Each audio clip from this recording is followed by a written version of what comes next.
საქართველოს თავდაცვის მინისტრი ამერიკის შეერთებულ შტატებში გაემგზავრა. თავდაცვის სამინისტროს ინფორმაციით ვიზიტის მიზანი თავდაცვის სფეროში ამერიკა საქართველოს შორის ორმხრივი კონსულტაციების გამართვა და თავდაცვისა და უსაფრთხოების სფეროში პარტნიორობის გაღრმავების შესახებ ურთიერთგაგების მემორანდუმით გათვალისწინებული პირობების შესრულების დაწყება.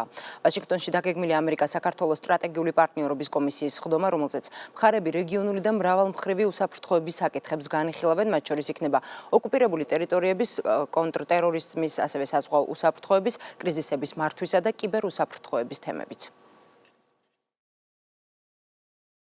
მე ძალიან დიდი იმედი მაქვს, რომ ერთი კვირის თავზე ამ ერთკვირიანი მუშაობის შედეგად ჩვენ მოვახერხებთ, რომ ერთი მხრივ ჩვენი შეიარაღებული ძალების საჭიროებები, მეორე მხრივ ქვეყნის ინტერესების სრულად იყოს გასახული, იმიტომ რომ როგორც იცით, თავისთავად მემორანდუმმა ახალი პრიორიტეტი გაითვალისწინა საქართველოს ტერიტორიული თავდაცვის, რაც არის ჩვენთვის ყველაზე უფრო მთავარი და მნიშვნელოვანი.